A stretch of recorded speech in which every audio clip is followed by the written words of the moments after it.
사건으로 남았던 고잔동 연립주택 강도 살인사건의 범인 중 한 명을 붙잡았습니다.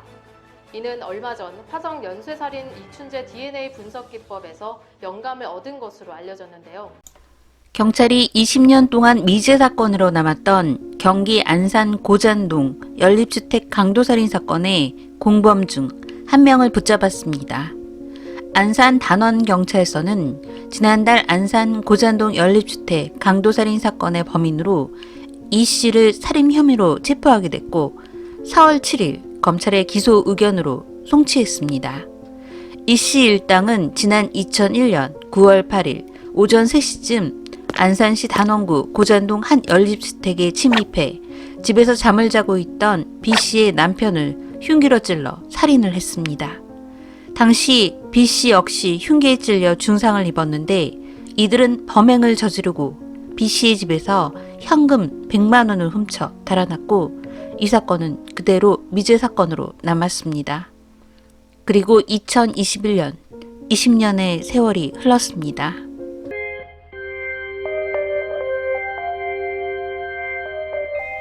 안녕하세요. 저는 미스터리한 사건과 사고를 전하는 콜드케이스 크리스비입니다.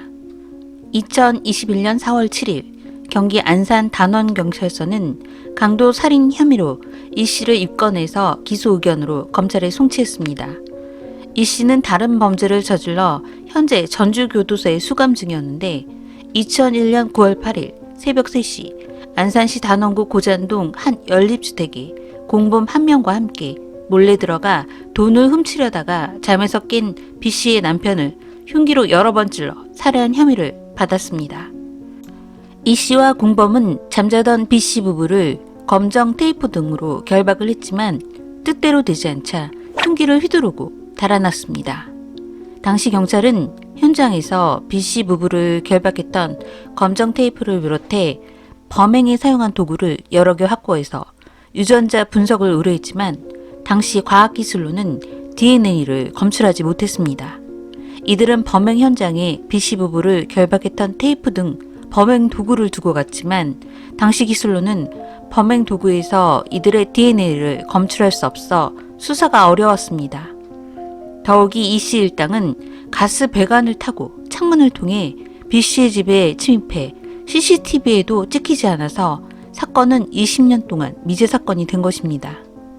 경찰은 지난해 경기 남부경찰청에서 대표적 장기 미제 사건인 이춘재 연쇄 살인사건을 수사하는 과정에서 최신 DNA 분석 기법을 통해 범인을 밝혀낸 것을 보고 단서가 남아있을 수도 있겠다는 생각이 들었습니다.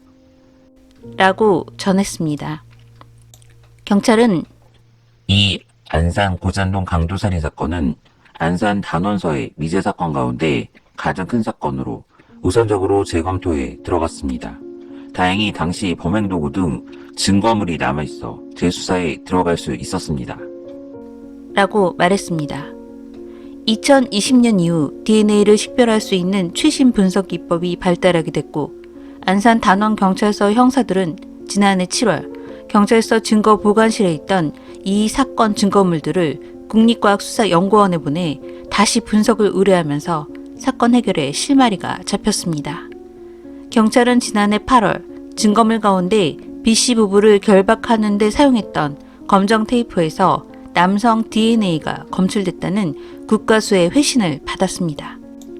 경찰은 이 DNA를 먼저 교도소에 수감된 수용자 중에서 DNA 데이터베이스와 대조했고 이 씨 DNA와 일치한다는 사실을 알게 됐습니다. 이 씨는 범행을 완강히 부인하다가 경찰이 DNA 검출 결과를 들려주자 그렇다면 분석 결과가 맞을 수 있겠네요. 라며 사실상 혐의를 인정했습니다. 이 씨는 경찰에게 젊었을 때 환각제를 많이 흡입해서 당시 상황들이 잘 기억이 나지 않습니다. 라고 말했지만 자신의 혐의에 대해서 대부분 인정했습니다. 이 씨는 20년 전 공범과 함께 강도살인을 저질렀는데 관련해서는 아무런 진술을 하지 않았습니다. 경찰은 이 씨의 주변 인물들을 대상으로 공범을 찾는 등 수사를 이어가고 있다고 전했습니다. 이 씨는 2007년 살인죄 공소시효가 15년에서 25년으로 늘어난 데 이어 2015년 살인죄 공소시효를 폐지하는 일명 태안이법이 시행됨에 따라 범행 입증 시 강도 살인죄 처벌을 받을 수 있습니다. 20년 전 안산 고잔동 연립주택 강도살인을 한 이 씨의 나이는 현재 41살입니다. 그렇다면 이 씨는 과거 살인사건을 했던 때 나이가 21살이었습니다. 현재 전주 교도소에 수감 중인 것을 보면 20년 동안의 그의 삶이 어땠는지 미루어 짐작할 수 있겠는데요. 이 씨는 경찰에게 당시 약을 하고 있어서 사람을 죽인 것이 기억이 나지 않는다고 했습니다. 아니면 그동안 살해한 사람이 너무 많아서 기억이 나지 않은 것은 아닐지 걱정이네요. 예전에 OCN에서 했던 드라마 라이프 온 마스에서 주인공이 2020년대에서 과거로 돌아가서 옛날 기법의 수사를 접하면서 답답해하던 장면이 생각납니다. 20년 전에는 CCTV도 제대로 설치되지 않았고 지문 감식이나 DNA를 분석하는 과학수사도 프로파일러도 없던 때였습니다. 그렇기 때문에 검정 테이프와 파이프를 타고 올라가서 남긴 증거에도 범인을 못 잡았습니다. 그리고 이 살인범 이 씨는 20년을 보냈습니다. 이제부터 경찰은 이 씨의 여죄와 공범을 찾아낼 생각이라고 합니다. 이 씨의 또 다른 여자가 나오지 않기를, 또 다른 희생자가 없기를 바랍니다. 저는 콜드케이스 크리스비였습니다. 시청해 주셔서 감사합니다.